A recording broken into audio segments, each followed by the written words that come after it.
السلام علیکم ناظرین، آپ دیکھ رہے ہیں سوچنا ہوگا، میں ہوں ڈاکٹر سجاد بخاری۔ ناظرین، گو کہ پاکستان میں سیاسی مسائل، ہمارے اکنامک کرائسز ایک طرف ہیں، لیکن جو سب سے اہم ایشو ہے اس وقت فلڈ کی صورتحال ہے پورے ملک میں، اور بلوچستان کی شمالی علاقہ جات اور بالخصوص انٹیریئر سندھ سے لے کر خیبر پختونخوا اور ناردرن ایریاز میں بھی اس وقت سیلابی صورتحال ہے، اور کافی جانی اور مالی نقصان اب تک ہو چکا ہے، اور اس کی جو رسپانسبلٹی ہے وہ ہے ہمارے جو قومی اس وقت ادارہ ہے نیشنل ڈیزاسٹر مینجمنٹ اتھارٹی، اور اس کے under provincial disaster management authorities جو کہ اپنے اپنے پروونس میں خدمات سر انجام دیتی ہیں، اس کے ساتھ ساتھ ڈسٹرکٹ ایڈمنسٹریشن اور ہمیشہ کی طرح رینجرز اور فوج بھی اس ریسکیو کے عمل میں پوری انتظامیہ کے ساتھ کام کر رہی ہے۔ لیکن جو اب تک صورتحال سامنے آئی ہے بلوچستان کے حوالے سے ہم سب سے پہلے بات کریں گے، کیونکہ سب سے زیادہ اس وقت نقصان بلوچستان میں ہوا ہے، اور بلوچستان کے 10 سے زیادہ اضلاع میں بہت زیادہ نقصان ہوئے۔ 8 اضلاع اس وقت آفت زدہ قرار دے دیے گئے ہیں، اور اس میں خاص طور پر شمالی علاقہ جات میں ہمارے قلعہ سیف اللہ، جوب، شیرانی اور اس کے ساتھ ساتھ چمن اور توبہ کاکڑی کے علاقے ہیں، اور اسی طریقے سے اگر ہم اپنے دوسرے سائڈ پہ بلوچستان کے خاص طور پر جو مکران کے ساحلی علاقے ہیں اور اس کے قریب کے علاقے جس میں تربت ہے، کیچ ہے، پنجگور کے علاقے ہیں، آوران ہے، مشکے ہے، یہاں پر شدید تباہی ہوئی ہے، اور آج ایک محتاط اندازے کے مطابق کیچ میں 6 سے زائد افراد جو ہے وہ جاں بحق ہو چکے ہیں۔ اس وقت کیا سیلابی صورتحال ہے، اس پر بھی ہم تفصیلاً بات کریں گے۔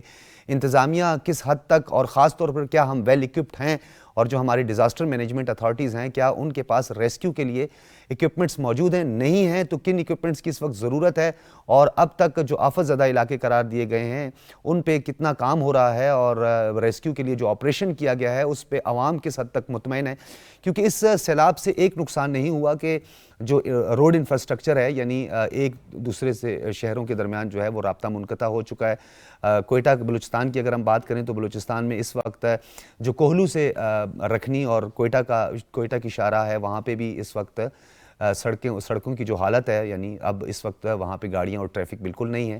اسی طرح جیک آباد سے کوئٹہ کے درمیان جو سڑک ہے اس پر بھی سیلاب کی وجہ سے گزرنا بہت مشکل ہو چکا ہے۔ اسی طریقے سے اگر ہم سندھ کی بات کریں تو کراچی اس وقت مکمل طور پر ہم دیکھتے ہیں کہ بہت سارا نقصان کراچی نے اٹھایا ہے، اور 20 جون سے 10 جولائی تک بارشوں کی پیشن گوئی کی گئی ہے، مزید سخت بارشیں ہوئی ہیں، اور آگے جو پیشن گوئی کی گئی ہے اس کے مطابق 14 سے 18 جولائی کے دوران سندھ میں ایک اور سپیل داخل ہونے جا رہا ہے۔ ٹھٹھہ، بدین، تھرپارکر، میرپور خاص، عمر کوٹ، جیک آباد اور اس کے ملحقہ علاقوں میں بھی شدید بارشیں ہو سکتی ہیں۔ اس کے علاوہ اب تک پی ڈی ایم اے کے اعداد و شمار کے مطابق 26 کے قریب افراد جو ہے وہ کراچی میں جاں بحق ہوئے ہیں سندھ میں، اور اوورآل زخمیوں کی تعداد 11 ہے، اور زیادہ ہلاکتوں کا خدشہ بھی ظاہر کیا جا رہا ہے کہ اگر اس پر فوری قابو نہ پایا گیا۔ اس حوالے سے ہم بات کریں گے۔ فرح عظیم شاہ صاحبہ ہمارے ساتھ اس وقت موجود ہیں ٹیلی فون پر، بہت شکریہ فرح عظیم شاہ صاحبہ۔ اسی طرح ہمارے ساتھ موجود ہیں اسلام آباد اسٹوڈیوز میں ہمیشہ کی طرح عظیم چودھری صاحب، سینئر صحافی اور تجزیہ کار، بہت شکریہ۔ لاہور اسٹوڈیو سے ہمیں جوائن کیا ہے سجاد انور نے، سینئر تجزیہ کار ہیں، آپ کا بہت شکریہ۔ اسی طرح ہم مختلف علاقوں سے میں بات کریں گے، اور علی اصغر صاحب ہمارے نمائندہ ہیں پاکستان ٹیلی ویژن کے، کراچی میں موجود ہیں اس وقت، ان سے بھی ہم بات کریں گے کراچی کی صورتحال پہ۔ بہت شکریہ آپ کا۔ سب سے پہلے گفتگو کا آغاز کریں گے فرح عظیم شاہ سے۔ فرح عظیم شاہ صاحبہ یہ بتائیے گا اس وقت مجموعی صورتحال، اور بلوچستان میں ڈیفینیٹلی ہمارے کیپیسٹی ایشوز بھی ہیں، پی ڈی ایم اے سے میرا بارہا رابطہ بھی رہا ہے، اور پی ڈی ایم اے یہ کہہ رہی ہے کہ ہمارے کچھ علاقے اس وقت آفت زدہ ہیں اور اس وقت ان کو مالی امداد کی بھی ضرورت ہے۔ کیا وفاقی حکومت سے رابطہ کیا گیا ہے، یا اپنی کیپیسٹی میں کچھ کام کیا گیا ہے، اور اوورآل اپنی مدد آپ کے تحت جو لوگ کام کر رہے ہیں ان کے لیے ان کے ساتھ انتظامیہ کتنی مدد کر رہی ہے؟ جی تھینک یو سو مچ۔ دیکھیں، سب سے پہلے تو میں آپ کو یہ بتانا چاہوں گی کہ یہ 2 فیزز اب اس کے ہیں۔ مطلب فرسٹ فیز جب اس کا شروع ہوا تھا پری مانسون کا 13 جون سے، اور پھر اس کے بعد جو ایکچوئل مانسون کا سیزن شروع ہوا ہے، جو ابھی تک اس کا اسپیل جو ہے وہ جاری ہے، اور فرسٹ فیز تھا وہ تو بڑے اچھے طریقے سے کور کر لیا گیا تھا، اور جتنی بارشیں ہوئی ہیں وہ ایکسپیکٹیشن سے کہیں زیادہ ہیں۔ مطلب اتنی ہم بارشیں ایکسپیکٹ نہیں کر رہے تھے۔ اچھا، پھر جو ایک کنٹینجنسی پلان ہوتا ہے انتظامیہ کی جانب سے، وہ تو بالکل رائٹ ٹائم پر بنا کے جتنے بھی رسپانسبل لوگ ہیں اور جو بھی ایڈمنسٹریشن ہے، اسٹیک ہولڈرز ہیں، ان سب کو پرووائڈ کر دیا گیا تھا، اور پھر جو ڈیمانڈ آ رہی تھی ڈفرینٹ ڈسٹرکٹ سے، ڈی سیز کی طرف سے اور کمشنر کی جانب سے، وہ پی ڈی ایم اے کو حکومت بلوچستان نے انسٹرکشنز دے دی تھی، اور وہ سارا جو food and non food items جو تھے وہ پرووائڈ کیے جا رہے تھے. اور اچھا یہاں میں آپ سے یہ کہوں گی، دیکھیں اب تو ابھی آپ کو پتہ ہی ہوگا کہ یہ چند ماہ ہوئے ہیں ہمیں اپنی رسپانسبلٹی سنبھالے، اور جس طرح چیف منسٹر میر عبدالقدوس بزنجو نے ایز اے سی ایم اپنی رسپانسبلٹی سنبھالی ہیں، تو یہ 7-8 ماہ ہوئے ہیں. اب یہ فرسٹ مونسون سیزن جب ہماری گورنمنٹ میں آیا ہے تو 2 سے 3 ایسی وجوہات بڑی ہم نے دیکھی ہیں جس پہ اگر پہلے قابو پا لیا جاتا تو اتنے نقصانات نہ ہوتے. فرسٹ نمبر پہ آپ کا انکروچمنٹ، تجاوزات، ندی نالوں پر جو کنسٹرکشن کر لی جاتی ہے جس پر فوری ایکشن لیا گیا ہے اور اب وہ انکروچمنٹ جو ہے ہٹائی جا رہی ہے. سیکنڈ نمبر پہ ان اویئرنیس آف دا پبلک، کہ لوگوں کو اتنی اویئرنیس ہی نہیں ہے، ایس او پیز کے بارے میں وہ نہیں جانتے ہیں، تو اب ڈفرینٹ پلیٹ فارمز کے ذریعے اور اسپیشلی سوشل میڈیا کے ذریعے اویئرنیس جو کیمپین ہے وہ بھی چلائی جا رہی ہے. ٹھیک ہے. اچھا فرسٹ فیز میں جتنا بھی ہمارے پاس ریسکیو اینڈ ریلیف کا جو بھی ایک پروسیس چل رہا تھا، اور food and non food items جو تھے، اچھا پھر پی ڈی ایم اے کی جانب سے ہیوی مشینری بھی اس میں یوز کی جا رہی تھی، ایمبولینسز تھے، ریلیف ٹرکس تھے، ایون کہ کوئٹہ میں جہاں جہاں پانی کھڑا تھا وہاں پر حکومت نے ایکسکیویٹر جو تھا اس کو بھی استعمال کیا تاکہ پانی جو ہے وہاں سے ہٹایا اس کی ڈائریکشن چینج کی جائے. ٹھیک ہے فرح صاحبہ، یہ بتائیے گا، یہ کیونکہ یہ اس وقت کرٹیسزم کا ٹائم نہیں ہے، نہ ہی ہم تنقید کرنا چاہتے ہیں، لیکن ڈیفینیٹلی یو آر رسپانسبل، اور بلوچستان گورنمنٹ کو اس کی رسپانسبلٹی لینی چاہیے کہ لوگوں میں اگر شعور کی کمی ہے تو ڈیفینیٹلی قدوس بزنجو صاحب کے پاس یہ پہلی مرتبہ منصب نہیں آیا، اس سے پہلے بھی وہ چیف منسٹر بلوچستان رہ چکے ہیں، اس سے پہلے جام کمال صاحب چیف منسٹر رہ چکے ہیں. تو وہاں کے لوگوں کو خاص طور پہ ہم یہ دیکھتے ہیں شمالی علاقہ جات میں، قلعہ سیف اللہ میں، جوب میں، شیرانی میں لوگوں کے لیے اس طرح انتظامات نہیں کیے گئے، لوگوں کو پہلے سے آگاہ نہیں کیا گیا. میٹ آفس بتا رہا ہے، بار بار تنبیہ کی جا رہی ہے کہ فلڈ آ سکتا ہے، اور بارش کا تو مونسون میں خاص طور پہ اگر یہ پری مونسون ہو یا ہم سیکنڈ سپیل میں داخل ہوں تو بارشوں کا تو پتہ نہیں چلتا وہ کتنی تیزی سے آئیں گی. تو کیا حکومت اپنی رسپانسبلٹی کو سمجھی ہے؟ کیا پی ڈی ایم اے کو پہلے ویل اکوپڈ کیا ہے؟ آپ کو یاد ہوگا اوران میں زلزلہ آیا، جو صورتحال تھی پورے پاکستان نے دیکھی، اس کے بعد ہرنائی میں جو سیلاب آیا وہ صورتحال بھی ہم سب نے دیکھی. تو ماضی تو ہمیں سکھاتا ہے نا، تلخ تجربات تو ہمیں سکھاتے ہیں. جی اچھا دیکھیں، میں آپ کو یہاں پر ایک اور بڑی اہم بات بتانا چاہوں گی کہ بلوچستان میں پہلے ایسا کبھی نہیں ہوا کہ کوئی مستند پلان بنایا جائے کہ نیچرل ڈیزاسٹر سے نمٹنے کے لیے. آپ جانتے ہیں کلائمیٹ چینج کا جو ایک مسئلہ ہے وہ پوری دنیا میں ہے، تو بلوچستان میں ایسا پہلے کبھی نہیں ہوا. دس از دا فرسٹ ٹائم کہ on the instructions of chief minister ہم رابطہ کر رہے ہیں ورلڈ وائڈ ڈفرینٹ آرگنائزیشن سے، اور اس میں ایکسپرٹیز کو شامل بھی کر رہے ہیں اور ان کو انوائٹ بھی کر رہے ہیں، اور پہلا ڈیلیگیشن جو ہے وہ پہنچ بھی چکا ہے. ہم چاہتے ہیں کہ ہم پراپر پالیسی بنائیں، پراپر پلان بنائیں. نیچرل ڈیزاسٹر کو آپ روک تو نہیں سکتے، ہاں، لیکن ویل پلان رہ کے آپ کم نقصانات جو ہیں، لازمی بات ہے جس طرح اس دفعہ نقصان بہت زیادہ ہوا، لیکن اگر پراپر پلاننگ کی جائے گی تو ہم زیادہ نقصانات سے بھی بچ سکیں گے.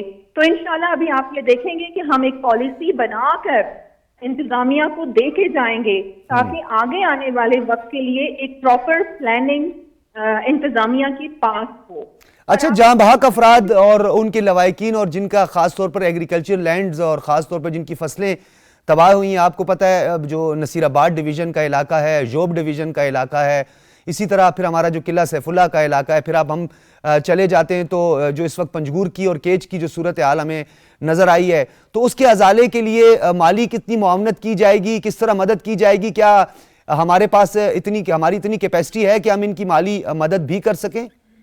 دیکھیں، بلوچستان کا جو ایک حال ہے، بیکاز ہم بہت پیچھے ہیں اور ہم بار بار ابھی اس دفعہ جب فیڈرل میں بجٹ پیش ہوا تھا تو پرسنلی چیف منسٹر خود آنریبل پرائم منسٹر سے ملے تھے، اور ہمارا آپ کو پتا ہے کہ لا اینڈ آرڈر کی سچویشن سے نمٹتے ہی ہمارا سارا بجٹ تقریباً بجٹ وہیں پر ہی لگ جاتا ہے. ہمارے ڈیولپمنٹ فنڈز نہ ہونے کے برابر رہ جاتے ہیں. تو ہم بار بار یہ ریکویسٹ کر رہے ہیں فیڈرل سے کہ بھئی ہمارا جو بجٹ ہے اس میں شیئر بلوچستان کا بڑھایا جائے تاکہ ڈیولپمنٹ پلاننگ پر ہم کام کر سکیں. ٹھیک ہے. اور اس کے ساتھ میں آپ کو یہ بتاؤں کہ بالکل جی ابھی تو یہ ریسکیو اینڈ ریلیف کا سارا پروسیس چل رہا ہے. اس کے بعد ریہیبلیٹیشن شروع ہوگی. جو رپورٹ ہمارے سامنے آئے گی بلوچستان حکومت سے جتنا ہو سکے گا ہم عوام کو ریلیف دیں گے اور ہم ان کو دکھ کی اس گھڑی میں کبھی بھی اکیلا نہیں چھوڑ سکتے. اور اس کے ساتھ ساتھ جو لوگ اس میں کیجویلٹیز تھیں کوئی 65 کے قریب, تو ان خاندانوں کو 10 لاکھ کا جو ہے وہ اعلان بھی کیا گیا ہے کہ ان خاندانوں کو دیا جائے گا. اور جن کے نقصانات ہوئے ہیں, گھر ڈیمیج ہوئے ہیں, اس کی جب فائنل رپورٹ آئے گی تو جو بھی وسائل ہیں ہم نے اپنے وسائل میں رہتے ہوئے ہی کام کرنا ہے. اور ہم فیڈرل سے بھی بلکہ ریکویسٹ کر رہے ہیں اور آنریبل پرائم منسٹر سے بلکہ زوم پر بھی اب میٹنگ ہوئی تھی چیف منسٹر کی, انہوں نے بھی یقین دہانی کرائی ہے کہ وہ فلی سپورٹ کریں گے. میں آپ کی بات کی اس حوالے سے تائید کرتا ہوں فرح عظیم کے 600 ارب روپے سے بلوچستان کے انفراسٹرکچر کو بھی ڈیولپ کرنا, لا اینڈ آرڈر کو بھی مینٹین کرنا, اس کے بعد جو سیلریز ہیں ایجوکیشن اور ہیلتھ کی اس میں 90% تک تو سیلریز میں ہی سب چلا جاتا ہے. تو ڈیولپمنٹ کہاں سے ہوگی, باقی معاملات کیسے چلیں گے؟ بات آپ ٹھیک کہہ رہی ہیں, لیکن ایک رسپانسبلٹی ہے گورنمنٹ آف بلوچستان کی کہ وہ ریسکیو کے عمل میں اور ریلیف کے عمل میں کم از کم جو پہلے 2 فیز ہیں اس میں ہمت سے اور بہادری سے جو ہے وہ لوگوں تک پہنچے, لوگوں کے حوصلے بلند کرے. لوگ وہاں آپ کو پتہ ہے بلوچستان کے لوگ جو ہیں وہ اپنی مدد آپ کے تحت بھی بہت کام کرتے ہیں. بہت شکریہ. میں آپ کو یہاں پر جی میں ایک اور بات بھی یہاں ایڈ کرنا چاہوں گی. دیکھیں ریلیف اینڈ ریسکیو کا جو پروسیس ہے وہ بڑے اچھے طریقے سے جاری ہے. ایون کہ 24 گھنٹے انتظامیہ آن ڈیوٹی ہے. اپنی عید کی چھٹیاں بھی چیف منسٹر نے کہا تھا کہ منسوخ کر دی جائیں کیونکہ عوام کو ہم اکیلا نہیں چھوڑ سکتے. اور اس کے ساتھ ساتھ جو آپ کا ریلیف آئٹمز پہنچانے کے لیے M117 ہیلی کاپٹر بھی یوز ہو رہا ہے. اور جہاں ہمیں مشکل ہو رہی ہے پہنچنے میں وہاں ہیلی کے ذریعے جو ہے food and non food items جو ہیں وہ پہنچائے جائیں. بہت شکریہ. فرح عظیم شاہ ترجمان حکومت بلوچستان ہمارے ساتھ موجود تھے. عظیم چوہدری صاحب, کیونکہ اس وقت جو صورتحال ہم پہلے اس کا ذرا ایک جائزہ لے لیں اور اس کے بعد ہم آپ کی طرف آئیں گے, ماہرین سے بھی بات کریں گے, اپنے صحافیوں سے بھی. اچھا, میں علی اصغر آپ کی طرف آؤں گا. یہ بتائیے کراچی کے حوالے سے اور بلوچستان کے حوالے سے بہت زیادہ نقصانات کی بات کی جا رہی ہے. یہ بتائیے اس وقت کراچی کی کیا صورتحال ہے؟ تھوڑا سا فیک نیوز وغیرہ بھی چلتی رہی کہ کراچی ایئرپورٹ پہ یہ مسئلہ ہو گیا, کراچی میں آمد و رفت کا مسئلہ ہو گیا ہے, کمیونیکیشن کا مسئلہ آ گیا ہے. اس وقت صورتحال ہے کیا کراچی کی؟ بالخصوص میں ٹھٹھا کی, بدین کی, میرپور کی بعد میں بات کروں گا, میں کراچی کی فی الحال بات کروں گا. کراچی کی کیا صورتحال ہے؟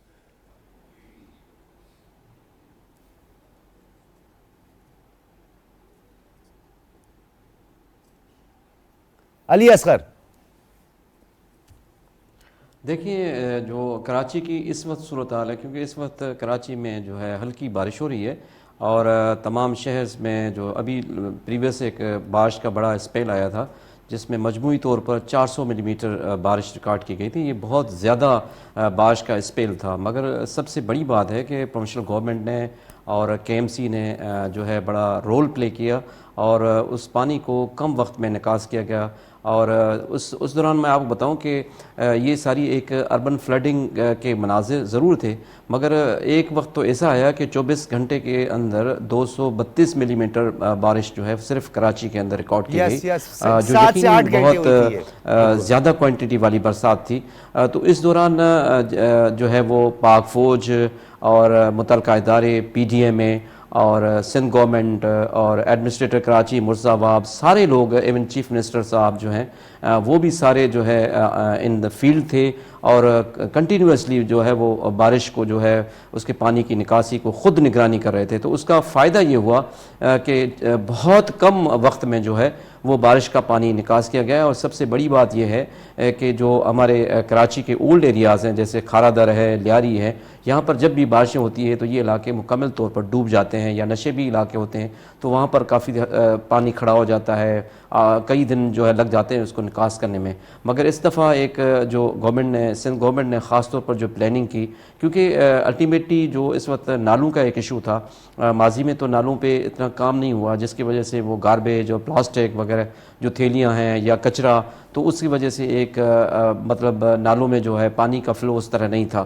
مگر اس دفعہ جو ہے گورنمنٹ نے بڑا کام کرایا، اور سب سے بڑی بات ہے کہ نیسپاک جو ہے اس کو ایز اے کنسلٹنٹ اس سارے کام کا حصہ بنایا گیا، تاکہ جو کام ہو وہ صحیح انداز سے ہو سکے. اور اس کا یقیناً فائدہ یہ ہوا کہ نالے جو بھی تھے کراچی کے وہ اپنی فل کیپیسٹی میں چل رہے تھے.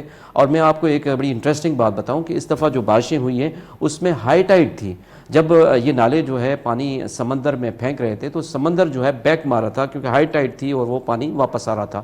اور یہ آپ کے ڈیفینس کے علاقے یا کلفٹن کے علاقے جہاں پر بہت زیادہ پانی کھڑا ہوا تھا، اس کی ایک بہت بڑی وجہ یہ بھی تھی کہ جو نالوں سے پانی سمندر میں پھینکا جا رہا تھا تو ہائی ٹائڈ کی وجہ سے وہ پانی کا جو اس طرح فلو جو ہے سمندر میں نہیں جا رہا تھا.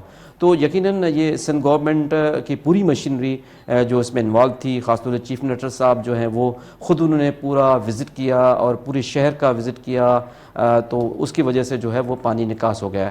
مگر ابھی جو 14 سے 18 تاریخ کا جو بارش کا اسپیل جیسے آپ نے کہا ہے، تو وہ تو ابھی تو اس طرح کی بارشیں ہوئی نہیں ہیں، اور ایک فور کاسٹ ہے کہ بارشیں ہو سکتی ہیں. مگر کراچی میں جو ہے بادل چھائے ہوئے ہیں، اور ہلکی بارش جو ہے وہ 14 تاریخ سے آج تک جو ہے وہ ریکارڈ کی گئی ہے. تو وہ اتنی خطرناک بھی نہیں ہے، اور اس کو تو مینیجیبل ہے، اور ایسی کوئی صورتحال اس وقت اس بارش میں. مگر اب 18 تاریخ تک جو ہے جس طرح بھی اگر کوئی ایسی صورتحال پیدا ہوتی ہے، کیونکہ پریویسلی جو سندھ گورنمنٹ نے اپنا ایک ایکسپیرینس کیا، کراچی کے ایڈمنسٹریٹر ینگ ایڈمنسٹریٹر احمد صاحب نے انہوں نے بڑا پرفارم کیا، ابھی بھی وہ مکمل طور پر فیلڈ میں نظر آتے ہیں مختلف جو ہے. اچھا علی اصغر، مجھے آپ نے یہ بھی بتانا ہے خاص طور پر کیونکہ وزیر اعلیٰ سندھ مراد علی شاہ جو ہیں انہوں نے بھی اس بات کا کیا ہے کہ انکروچمنٹ ہوئی ہے، انکروچمنٹ کی وجہ سے بہت سارے مسائل پیدا ہوئے ہیں. ابھی آپ نے کھارا در کی بات کی، آپ نے لیاری کی بات کی، تھوڑا سا یہ بھی بتا دیجئے گا کہ ماڑی کے گرد و نواح کے علاقے، اتحاد ٹاؤن، بلدیہ، یوسف گوٹ، اور اسی طریقے سے جو سینٹرل کراچی ہے وہاں پہ کچھ اس طرح کے واقعات بھی ہیں کہ علائشوں کی وجہ سے بہت زیادہ مشکلات پیدا ہوئی ہیں. لوگ اپنے گھروں میں آج بھی محصور ہیں. بلدیہ کے ماچ کے لوگ، اور جس طرح آپ کو خود پتہ ہے بھینس کالونی اور اس کے گرد و نواح کے علاقے ہیں، اسی طرح لیاری کا بھی آپ نے ذکر کیا، علائشوں کی وجہ سے کتنے زیادہ مسائل پیدا ہوئے ہیں. اور انتظامیہ، لوگ گھروں میں جو محصور ہیں، جو قربانی بیچارے نہیں دے پائے، بہت مشکلات کا شکار ہیں. تو اس ریسکیو کے عمل کو کس حد تک آگے بڑھایا گیا؟ کیا اب گھروں کے باہر جو پانی تھا جو گھروں میں داخل ہو چکا تھا، کیا اس کا بندوبست ہو چکا ہے؟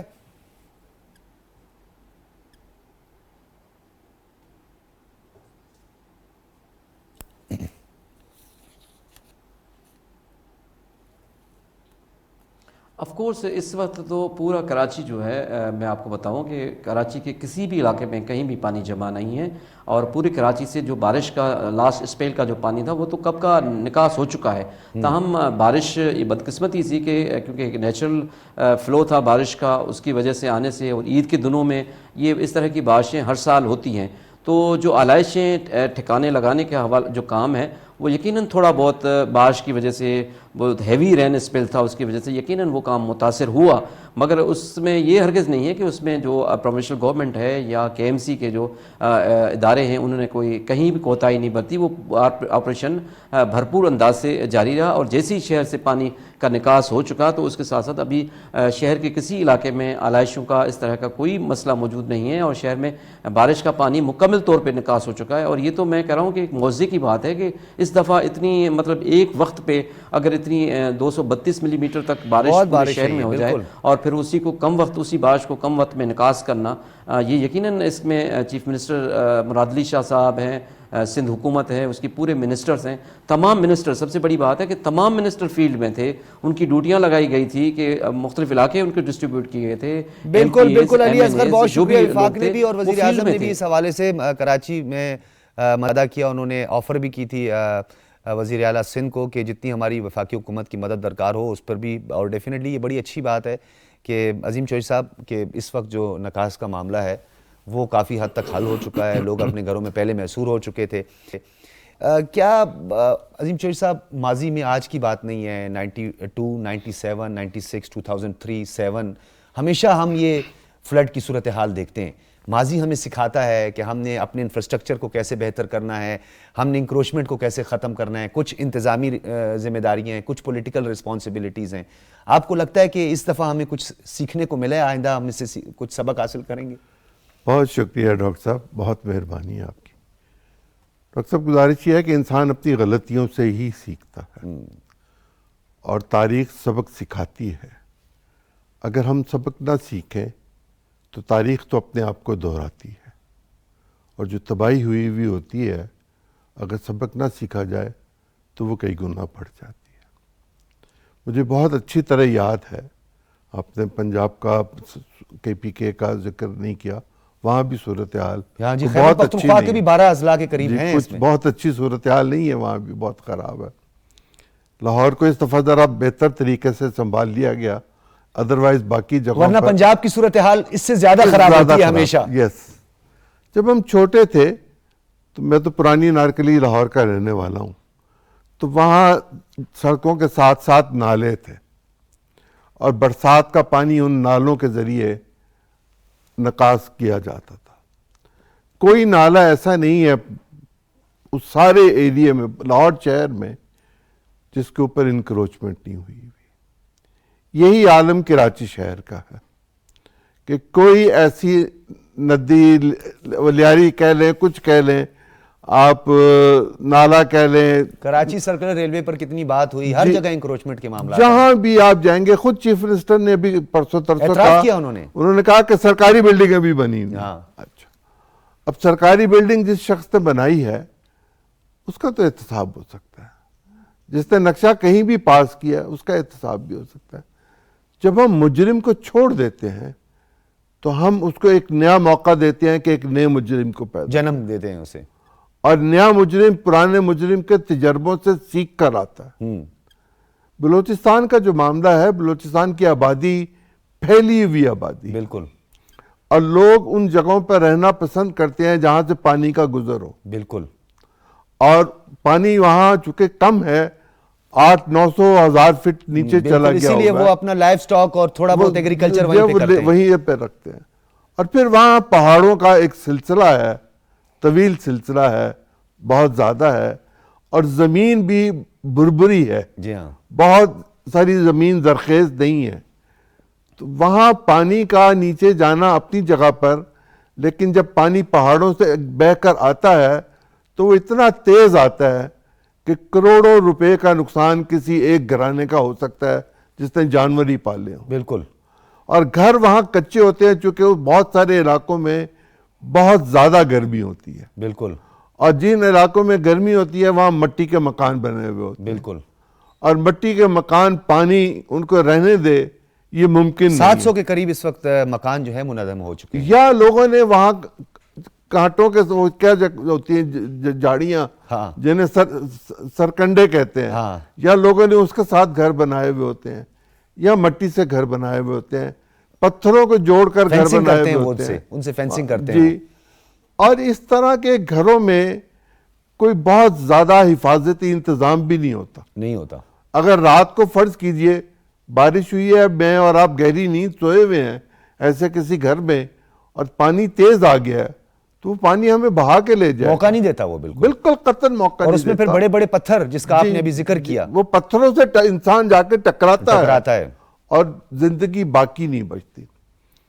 اب چھوٹے ڈیمز کی بات بلوچستان میں بہت زیادہ ضرورت ہے۔ 200 ڈیمز، اور پتہ نہیں 20 سال سے تو میں اس فیلڈ میں صافت کر رہا 40 ہوں، سال سے تو ابھی تو میں نہیں بنے وہ۔ 40 سال سے تو میں سن رہا ہوں بلوچستان میں کوئی حکومت غیر بلوچیوں کی نہیں آئی ہوئی، اور یہ انہی کے علاقے ہیں، کبھی اس علاقے سے، کبھی اس علاقے سے، کبھی اس علاقے سے۔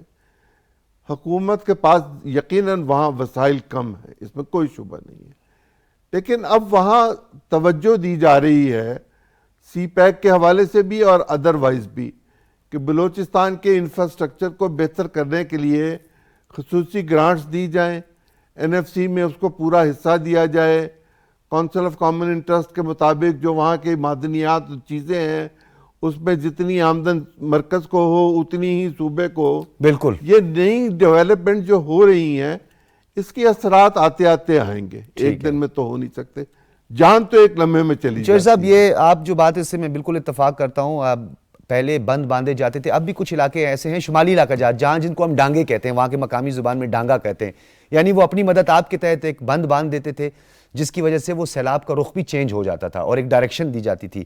پھر کارزات ہوا کرتی تھی آپ کو یاد ہے, اور نیچرل ایک فلو تھا. لیکن اب پاپولیشن اربن ڈیولپمنٹ صحیح نہیں ہوئی ہے اور پاپولیشن جو ہے وہ اسکیٹرڈ ہے, بکھری ہوئی آبادیاں ہیں, تو اس وجہ سے کوئی ماسٹر پلان بھی اس حوالے سے نہیں ہے. آپ کی باتیں اور جو آپ کے تحفظات ہیں آپ بالکل ٹھیک بھی کہہ رہے ہیں, کیپیسٹی ایشوز تو بلوچستان کے ضرور ہیں, لیکن ول کا ایک ایشو بھی ہے جس سے میں آپ کی بات کو انڈورس کرتے ہوئے آگے بڑھوں گا اور لاہور اسٹوڈیو چلیں گے.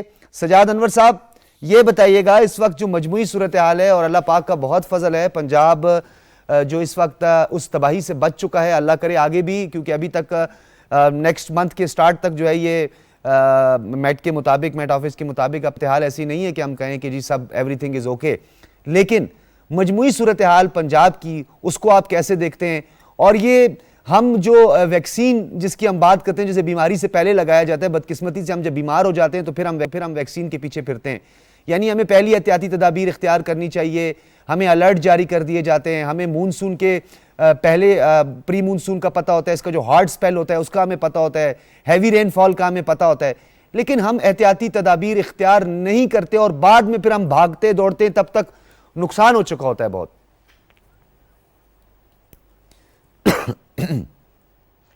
جی شکریہ ڈاکٹر صاحب, آپ بالکل درست کہہ رہے ہیں. میں تو سمجھتا ہوں کہ اگر ہم پچھلے 5-10 سال کو دیکھیں تو ہمیں یوں لگے گا کہ موسم بہت اور طرح سے بیہیو کر رہا ہے. اب کلائمیٹ جو ہے نا وہ مطلب نانگا پربت اور K2 کی بلندیوں سے لے کر کراچی تک موسم کا اور کلائمیٹ کا بیہیویئر چینج ہو گیا. آپ نے دیکھا اس سال صرف فلڈنگ کی بات نہیں ہے, آپ نے دیکھا کہ ہمارے جنگلوں کو پہلے آگ لگی, اس سے پہلے ہم خشک سالی سے گزرے, اور اب جب زیادہ بارشیں ہوئیں تو اس کے نتیجے میں بلوچستان کی جو کیفیت ہے وہ آپ نے بتا دی. انفارچونیٹلی یہ جو ہم ایک آفت آتی ہے جب آپ نے درست کہا کہ ہم ویکسینیشن نہیں کرتے, میرا خیال ہے کہ جو کلائمیٹ کا ایک بہت بڑی تبدیلی آ رہی ہے نا, اس کے مطابق ہمیں اپنی جو میئرز لیتے ہیں ہم ان کو نئے سرے سے ڈیزائن کرنے کی ضرورت ہے. پہاڑوں پہ جو فلڈنگ ہوئی ہے اس وقت وہاں سے لے لیں اور نیچے باٹم تک کراچی تک لے لیں, تو ہمیں ان نئی تھریٹس کو سامنے رکھ کے ایک جامع نیشنل پالیسی بنانے کی ضرورت ہے. جیسے فرح صاحبہ نے کہا کہ بلوچستان کے لیے ایک پالیسی بن رہی, میرا خیال ایک نیشنل پالیسی بنانے کی ضرورت ہے, قومی حکمت اور وہ بالکل ٹھیک کہہ رہے ہیں, اور وہ تبھی ہوگی کہ جب قومی حکمت عملی ہوگی. اور یہ ہمیں اندازہ ہو گیا ہے کہ 10-15 سال سے کہ گرمی بھی شدید پڑتی ہے, ہمیں خشک سالی کا بھی سامنا کرنا پڑتا ہے, ہمارے جنگلوں میں آگ بھی لگتی ہے. اور آپ کو پتہ ہی ہے کہ جب بلوچستان کے جنگلوں میں ریسنٹلی آگ لگی تھی تو ہمارے پاس ایکوپمنٹ نہیں تھا, بالکل KP میں آگ لگی تھی. ہاں, تو بیسیکلی یہ ایک ملٹی پرون ایک اٹیک ہے موسم کا اگین ہمارے اوپر, پوری دنیا پر ہے گلوبل وارمنگ کی وجہ سے. لیکن پاکستان جس پیٹرن سے افیکٹ ہو رہا ہے, وہ جو PDMA بنی تھی اور NDMA بنی تھی, ان کا کام ہے کہ اس پہ ریسرچ کریں, ایک جامع پالیسی بنائیں, پارلیمنٹ میں لے کر جائیں, اس کو پاس کروائیں, تاکہ جو ہماری زندگیاں ہیں, ایک تو ہیومن لائف کا مسئلہ ہے, ایک دوسری زندگی ہے جس کا عظیم چوہد صاحب نے کہا وائلڈ لائف ہے. لوگوں نے جو ڈیریز بنائی سر, وائلڈ لائف ہے, لائف سٹاک ہے, ایگریکلچر ہے, ہیلتھ ہے, انفراسٹرکچر ہے, کمیونیکیشن ہے, روڈ انفراسٹرکچر ہے, یہ سب متاثر ہوتے ہیں. بالکل بالکل, یہ سب متاثر ہوتے ہیں, بلکہ ہماری جو لائف لائنز ہیں زندگی کی, انہی سے ڈرا ہم کرتے ہیں. اور ایک وقت ایسا آتا ہے جیسے خشک سالی قحط لے کر آتی ہے, اسی طرح جو فلڈ ہے وہ بھی الٹیمیٹلی ہماری فصلوں کو بہا کر لے جاتا ہے, ہماری اناج پہ افیکٹ آتا ہے. تو یہ زندگی ہے ہماری, اس کو ہم نے بچانا ہے, اور اس کو بچانے کے لیے ہمیں ایک مینول بنانے کی ضرورت ہے. پہاڑوں کے لیے, میدانی علاقوں کے لیے, اربنائزیشن جہاں پہ ہو رہی ہے وہاں پہ سیوریج کا کیا نظام ہے, کس طرح سے پانی کا اخراج کرنا ہے. یہ پوائنٹ سکورنگ کے بغیر, جیسے کہتے ہیں نا اکانومی کے اوپر ایک نیشنل کنسنسس ہونا چاہیے, اسی طرح ویدر کے اوپر, انوائرنمنٹ کے اوپر ایک نیشنل ڈیبیٹ ہو.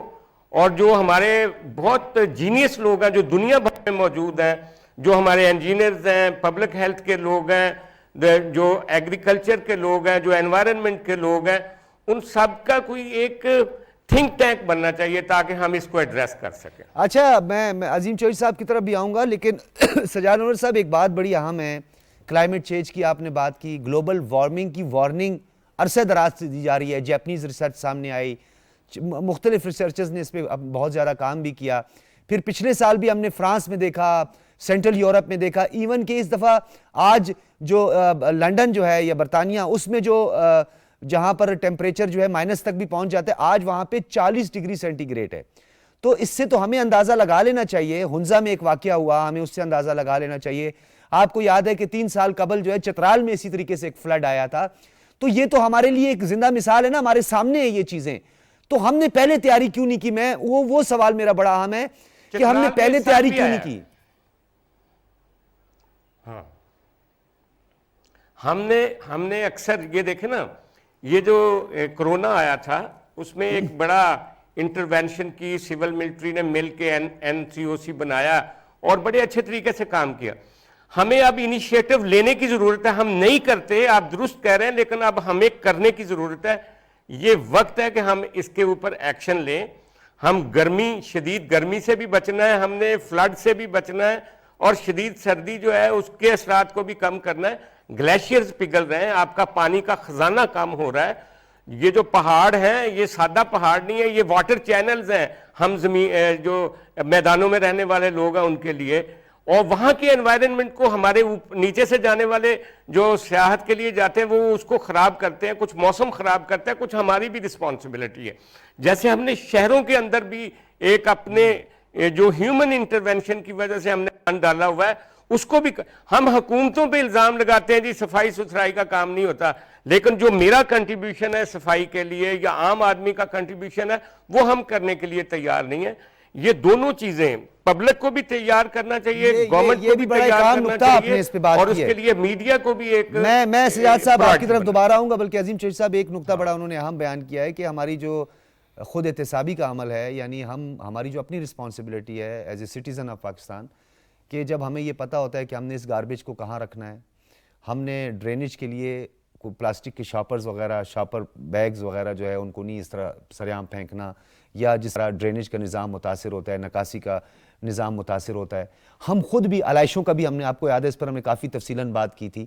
ہم اپنی رسپانسبلٹی کو احسن طریقے سے ادا کر پا رہے ہیں. ہم اسٹیٹ کو بھی کہتے ہیں، گورنمنٹس کو بھی کہتے ہیں، انتظامیہ کو بھی کہتے ہیں، نیشنل ڈیزاسٹرز مینجمنٹ اتھارٹیز کو بھی ہم کہتے ہیں، سب کو ہم کہتے ہیں. ہم تو بحیثیت شہری بہت ہی نااہل ہیں، انتہائی نااہل ہیں. ہم تو اپنے گھر کا کوڑا کسی لفافے میں، اور ایسے لفافے میں جو ڈسپوزیبل ہو، اس کو اٹھا کے کسی ڈسٹ بن میں ڈالنے کے لیے تیار نہیں. بالکل ہم تو اس کو سڑک پہ پھینک دیتے ہیں. یہ تو اپنی جگہ پر ایک چیز ہے. 2-3 چیزیں میں آپ کے سامنے رکھنا چاہتا ہوں. 2 سال پہلے، 2.5 سال پہلے اسلام آباد میں ایک علاقے میں بارش ہوئی اور وہاں پر بہت زیادہ نقصان ہوا. یہ سیکٹر G13 E11 میں. اور وہاں جو اس کی وجہ تھی وہ یہ تھی انکروچمنٹ. وہاں بہت ہائی رائزز بلڈنگ جو ہیں وہ بنا دی گئی ہیں، نالے کو تنگ کر دیا گیا ہے اور پہاڑوں سے پانی آتا ہے. جس طرح مارگلا والا بالکل یہی، جس طرح بلوچستان کے پانی کا میں ذکر کر رہا تھا، اسی طرح یہاں بھی صورتحال ہے. یہی صورتحال G13 میں ہے، اور اس دفعہ جو G15 میں ہوا اسلام آباد میں، یہ کیپٹل میں ہو رہا ہے. اور 27 سال ہو گئے پاکستان میں ماحولیات کی منسٹری کو بنے ہوئے. پہلے وزیر آصف زرداری تھے اور اب شہری رحمان ہے، اور نالا لائی میں سائرن بجانے کا سلسلہ ہر سال چلتا ہے. اسی طرح ہی ہے. اچھا اب صورت یہ ہے کہ نالوں کی صفائی کا کام ہم نہیں کرتے، ہم اس میں کرپشن کرتے ہیں، عملہ کرتا ہے. اور ہم گندگی پھیلانے میں تو پہلے آپ سے کہہ چکا تھا، پچھلے پروگرام میں ہم نے بات کی تھی کہ صفائی نصف ایمان ہے. آپ مکہ میں ذرا ذبح تو کر کے دکھائیں. ہاں بالکل نہیں ہوتا، آپ نہیں کر سکتے، باہر جائیں گے، شہر سے باہر جائیں گے. ہم اپنے کال اور فعل کا جو فرق ہے اس کو بھی ختم نہیں کر رہے. اسلام آباد میں پابندی لگی تھی پلاسٹک بیگز کے. آپ کسی دکان پہ چلے جائیں، وہاں پلاسٹک بیگ آپ کو ملے گا، کچھ اور نہیں ملے گا. جی ہاں، کاغذ آپ کو نہیں ملے گا. ہمیں بحیثیت قوم اپنے آپ کو رجوع کرنا پڑے گا چیزوں کی طرف، اپنی صفائی کی طرف، اپنے ایمان کی طرف، اپنی ذمہ داریوں کی طرف. اگر میں نے جیسے پہلے کہا کہ تاریخ آپ کو دہراتی ہے، اور اگر ہم سبق نہیں سیکھیں گے تو پہلے سے زیادہ تباہی ہوگی۔ اگر ہم نے اسلام آباد کے نالے، بلوچستان کے وہ آبی راستے جن پر پہاڑوں سے پانی آتا ہے، وہاں پر آبادیوں کو دور نہ کیا، ان سے فاصلے پر نہ کیا، کتنا ہوگا ڈاکٹر صاحب؟ 1 کلومیٹر پائپ جو ہے 1 انچ کی، وہ کیوں نہیں دی جا سکتی؟ بالکل دی جا سکتی ہے۔ اور وہاں ایک چھوٹی سی اگر موٹر لگی ہو اور 4 گھنٹے آپ پانی لوگوں کو دیں تو کیا ہوگا؟ پانی ذخیرہ کرنا اصل میں ایشو ہے ہمارے پاس۔ ڈیلے ایکشن بینڈ میں چھوٹے چیک ڈیمز ہم بنائیں۔ دیکھیں نا، جیسے بھی سجاد بات کر رہا تھا، خشک سالی کا ہم شکار ہیں، بارشوں کے زیادہ ہونے کا ہم شکار ہیں، گلیشیئرز کے پگھلنے کا ہم شکار ہیں، ارتھکویکس کے ہم لیکن خطرات میں پانی سٹور کرنے کے لیے ہم ڈیم بنانے کے لیے اتفاق رائے کرنے کے لیے تیار نہیں ہیں۔ بالکل ہم اپنے لوگوں کی قربانی دینا چاہتے ہیں اپنی پالیٹکس کی وجہ سے۔ پالیٹکس کی وجہ سے، بالکل ٹھیک ہمیں ہے۔ اپنے آپ کو پالیٹکس سے اوپر کر کے پاکستان کی سطح پر پاکستان کے حوالے سے سوچنا ہوگا۔ ہمیں یہ سوچنا ہوگا کہ ہمارے جو انڈیویجول ایکٹس ہیں، کیا وہ سب انڈیویجول ایکٹس مل کے کہیں کوئی بہت بڑی منفی تحریک تو نہیں بن رہے؟ اگر ہم منفی تحریک کی طرف جا رہے ہیں تو ہمیں اپنے رویوں کو خود غور کر لینا چاہیے۔ ہمیں چاہیے کہ ہم پانی کے نکاس کا معاملہ ٹھیک کریں۔ بہت ساری جگہیں ایسی ہیں جہاں گٹر کا پانی پینے کے پانی میں شامل ہو رہے ہیں، اور اس سے بیماری پرانی پائپ لائنیں، واسا جو ہے وہ آپ کے سامنے ہے۔ یہ کرپشن ہے نا ڈاکٹر صاحب۔ بالکل۔ اس کرپشن کو روکنے کے لیے میں پھر یہی کہوں گا کہ آرٹیکل 140A کا سہارا لیں۔ میں عظیم صاحب آپ کی اس بات سے اس وقت سے بھی اتفاق کرتا ہوں۔ ابھی ریسنٹلی بلوچستان کا آپ نے بھی اس کا ذکر کیا، خشک سالی کا۔ آپ نے تو 800,000 کا، مجھے ایسی جگہوں کا بھی پتہ ہے بلوچستان میں جہاں 1200-1300 فٹ جو ہے ڈیپتھ میں جا کے پانی ملا۔ تو کوئٹہ شہر جو ہے وہ اس وقت آپ دیکھیں، کوئٹہ شہر میں جو حال ہوا ہے نہیں بننے والی کالونی کا، اس کی سڑکیں نہیں وہ تو ہیں، لیکن جو سب سے بڑا مسئلہ ہے وہاں پہ ٹینکر مافیا کا راج دیکھیں آپ۔ پانی ٹینکر میں تو آ رہا ہے، پائپوں میں پانی نہیں آ رہا۔ یہ ٹینکر میں پانی کہاں سے آ رہا ہے؟ یہ کراچی میں بھی ہے۔ ہاں، ٹینکر میں آ رہا ہے۔ دیکھیں، ہم ایک زمانے میں ٹیپ سے پانی پیا کرتے تھے، نلکے کو منہ ہاتھ لگاتے تھے نیچے، سب لوگ اس طرح یہ گلاس بھر کے پانی پی لیتے تھے۔ دنیا کے بہت سارے ملکوں میں ابھی بھی ٹیپ واٹر استعمال کیا جا رہا ہے۔ یہاں جو منرل واٹر کے نام پر پانی بیچا جا رہا ہے، جانے اس میں کتنا زہر ہے، کتنا اس میں دھاتے ہیں، کیا کچھ ہے، کوئی ٹیسٹ کرنے والا نہیں ہے۔ ہمارے ہاں کوالٹی کے نظام کو ٹھیک کرنے کی بھی ضرورت ہے۔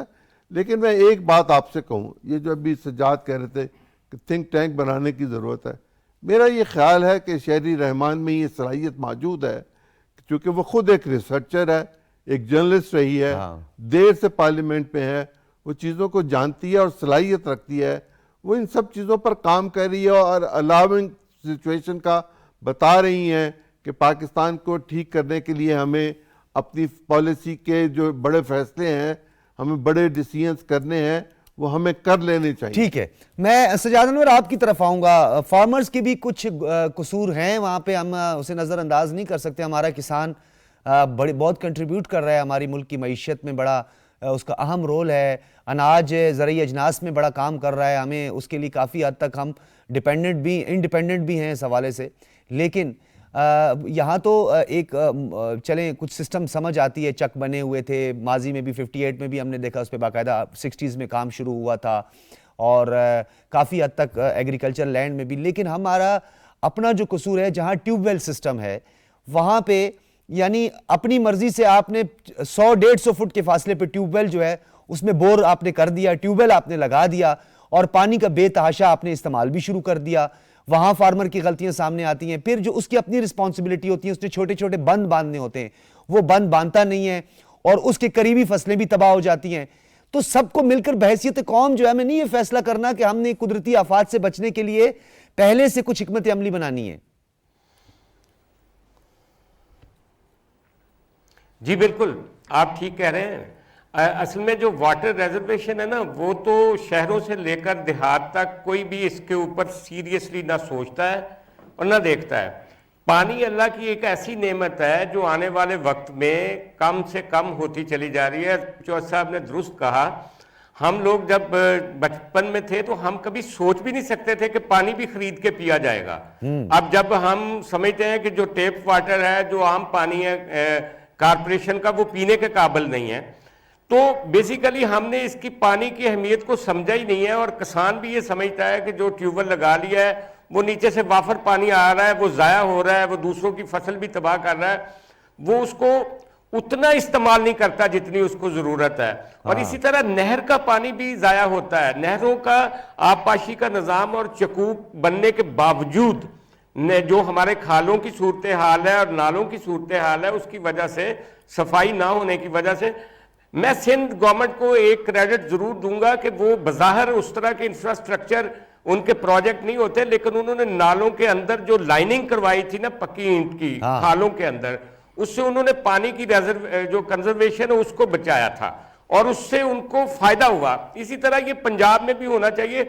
پنجاب میں کھالے ابھی تک کچے ہیں, اور پانی, نہروں کا پانی بھی ہم ضائع کرتے ہیں, اور جو زمین کا پانی ہے اس کو بھی ضائع کرتے ہیں. ابھی آپ دیکھیں کہ اتنی بارشیں ہوئی ہیں, وہ جو سطح پانی کی ہے وہ تھوڑی سی اوپر آئی ہے, اور تھوڑا سا زمین کو ریلیف ملا ہے. جہاں پہ بارانی علاقے ہیں, جہاں پہ صرف بارش کا انحصار ہے, وہ زمینیں بھی سرسبز ہو گئی ہیں. بالکل. لیکن اس کا استعمال, کہ یہ جو قدرت نے ایک تحفہ دیا ہے, اس کا ہم اچھے طریقے سے کیسے استعمال کرنا ہے, یہ جو ایگریکلچر ڈپارٹمنٹس ہیں آپ کے پورے چاروں صوبوں میں, وہ بھی اپنی ذمہ داری پوری نہیں کرتے, وہ بھی اویئرنیس کیمپینز نہیں کرتے. سر اربن ڈیولپمنٹ بھی اس میں شامل ہے, اربن ڈیولپمنٹ شامل ہے. سجاد صاحب, اربن ڈیولپمنٹ کے حوالے سے آپ دیکھ رہے ہیں, یہ جو بٹے بنائے گئے تھے جو شہر سے 20 سے 30 کلومیٹر کے فاصلے پر اینٹوں کے بٹے بنائے گئے, اب وہ بھی اس میں شامل ہو گئے ہیں اربن میں.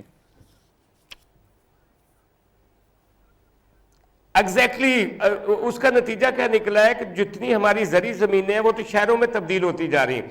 آج گندم 2007 سے لے کر 13 تک, بلکہ 14-15 تک ہم سرپلس تھے گندم میں, اب ہمیں گندم امپورٹ کرنی پڑتی ہے. وجہ کیا ہے؟ ہم ایک کسانوں کو بھی ہمیں وہ دینا پڑے گا, ایک انسینٹیو دینا پڑے گا, ریلیف دینا پڑے گا. انسینٹیوز دیتے ہیں, سبسڈیز دیتے ہیں, لیکن اس کے ساتھ ساتھ ریلیف دینا پڑے گا, لیکن اس کے ساتھ ساتھ ان کو بتانا بھی پڑے گا کہ اپنے پانی کو کیسے بچانا ہے, کس طریقے سے ان قدرتی نعمتوں کو استعمال کرنا ہے. ہمارے محکمے ہاتھوں پہ ہاتھ رکھ کے بیٹھے. یہ ایگریکلچر ڈپارٹمنٹ جو ہے وہ فیلڈ میں ہمیں بہت کم نظر آتا ہے, حالانکہ اس کا سپریڈ ایجوکیشن ڈپارٹمنٹ اور ہیلتھ کی طرح کافی بڑا سپریڈ ہے یہ آپ کے ایگریکلچر ڈپارٹمنٹ کا. جی بالکل ٹھیک ہے. عظیم چودھری صاحب, اب اس حوالے سے تو اوورآل بات ہو گئی, ہم نے اپنی ایگریکلچر پہ تھوڑا سا زیادہ وہ فوکس کرتے ہیں کیونکہ ہم ایگرو بیسڈ اکانومی ہیں. ویسے ایگرو بیسڈ اکانومی اب میں کس طرح کہوں کہ ہیں یا تھے یہ تھے نا, کیونکہ اب یہ جو سندھ کی بات ہوئی, تھرپارکر کی, ٹھٹا کی, بدین کی, میرپور خاص کی, جو پھر ہم نے بلوچستان میں ڈیرہ مراد جمالی, آپ کو بہتر انداز سے پتہ ہے, اور وہاں پہ نصیر آباد ڈویژن جو ہے پورا مخصوص ایک ایریا ہے جہاں پہ تھوڑا بہت ایگریکلچر ہے, باقی تو ہمارا لائف سٹاک کا معاملہ ہے. اسی طریقے سے خیبر پختونخوا میں لکی مروت, وہ مجھے اس دن ایک بات ہوئی, میں بڑا ہنسا, بہت افسوس بھی مجھے ہوا جی. وہ ایک متعلقہ ڈپارٹمنٹ سے ہی میں نے پوچھا, ان کا لگتا ہے کہ لکی مروت میں اور سوابی میں بھی تھوڑا سا سیلاب آیا ہوا ہے. تو صورتحال جب یہاں ہو, اتنی غیر سنجیدگی ہو, تو آپ کیا سمجھتے ہیں کہ ہم کس طرف جا رہے ہیں؟ دیکھیں, یہ جو پٹ فیڈر کینال کا معاملہ ہے بلوچستان میں, پٹ فیڈر کا بڑا پرانا معاملہ ہے, بہت پرانا معاملہ ہے. میں اس کی تھوڑی سی تاریخ سے واقف ہوں. وہاں کے مقامی جعفر آباد کے ہی رہنے والے ایک وزیر نے اس کا پانی جو تھا اس میں اضافہ کروایا ضیاء الحق سے جی, اور اس کے بعد وہ پرائم منسٹر بن گئے, پھر کچھ اور بھی اس میں بہتری آ گئی. لیکن صرف ایک پٹ فیڈر کینال سے یا صرف کچے کینال کے نامکمل ہونے سے بلوچستان کے پانی کا معاملہ حل نہیں ہو سکتا. وہاں پانی کے نظام کے لیے ہمیں مزید سہولت دینے کی ضرورت ہے, اور جو سندھ بلوچستان کے ساتھ کرتا ہے, سندھ کو بھی چاہیے کہ مہربانی کرے وہ نہ کرے. تھوڑا ہب ڈیم سی پورا صحیح پراپر جو ہے تقسیم ہو جائے. وہ سکھر بیراج سے اپنا کام کرتے ہیں. دیکھیں, دنیا بہت آگے چلی گئی ہوئی ہے, ہمیں ٹیکنالوجی زراعت کے لیے بھی استعمال کرنی چاہیے. ہمیں اپنی نہروں کے نظام کو ٹھیک کرنے کے لیے, میں فوت ہو گئے ہوئے, قتل ہو گئے تھے مرحوم غلام حیدر وائیں, میں ان کو ٹریبیوٹ پیش کرتا ہوں. انہوں نے پنجاب میں لائننگ شروع کروائی تھی, اور اس کے نتیجے میں بہت بہتری ہوئی تھی. ٹیل تک پانی جانا شروع ہوا. بھل صفائی, اب میں سنتا ہی نہیں کہ کبھی بھل صفائی ہوتی ہے. دنیا کے بہت سارے ملکوں میں نہر اور دنیا کا سب سے بڑا نہری نظام ہمارا ہے جس کو ہم خراب کر رہے ہیں. جی ہاں. اور پانی کی کمی اس کو مزید خراب کرے گی اگر ہم نے پانی، یہ جو ان دنوں کا پانی ہے یہ ہم سارا سال استعمال کر سکتے ہیں ڈیم بنا کر. بالکل بالکل. اب جیسے کراچی ہب ڈیم کے بھرنے کے بعد ماہرین نے کہا کہ 3 سال تک کراچی میں اب پانی کی ضرورت نہیں پڑے گی، کمی نہیں ہوگی. اسی طرح جو وہاں جھیل ہے مجھے اس کا ٹھیک سے نام نہیں یاد، اس کے علاوہ ذرا آپ دیکھیں بلوچستان میں جس جگہ پر پانی کا سٹور ہوا ہے ان لوگوں پر زندگی 1 سال کے لیے تو آسان ہو گئی. ٹھیک ہے. مشکل تو بہت آئی. عظیم چوہدری صاحب، آپ سے کافی تفصیلاً بات ہو سکتی ہے، اکیڈیمک بھی ہوتی ہے ہماری، اور ہم اپنے فیوچر کے حوالے سے بھی بات کرتے ہیں، اور صحافتی آپ کا تجربہ ہے اس پہ بھی بات کرتے ہیں. یہ سلسلہ جاری رہے گا. بہت شکریہ سجاد انور صاحب، آپ نے بھی اپنے تجربات ہمارے ساتھ شامل کیے اور ہمارے دیکھنے اور سننے والوں کی معلومات میں اس سے اضافہ بھی ہوتا ہے. بہت شکریہ آپ کا بھی. اور اسی طرح نصیر ناصر صاحب کو ہم نے کوشش کیا، DGPDM میں، وہ اس وقت وزٹ کر رہے ہیں اور کہیں وہاں پہ کمیونیکیشن کا مسئلہ بھی ہے، اس وجہ سے ان سے ہمارا رابطہ نہیں ہو سکا. فرا عظیم شاہ صاحبہ بھی ہمارے ساتھ موجود تھیں، ان کا ہم بہت شکریہ ادا کرتے ہیں. بشیر وڑیچ صاحب ڈپٹی کمشنر بھی ہم نے رابطہ کرنے کی کوشش کی لیکن ان کے ساتھ بھی ہمارا رابطہ نہیں ہو سکا. بہرحال جو ہمارے پروگرام میں آج ہمارے ساتھ موجود تھے ان تمام حضرات کا بہت شکریہ. اجازت دیجیے. اللہ حافظ.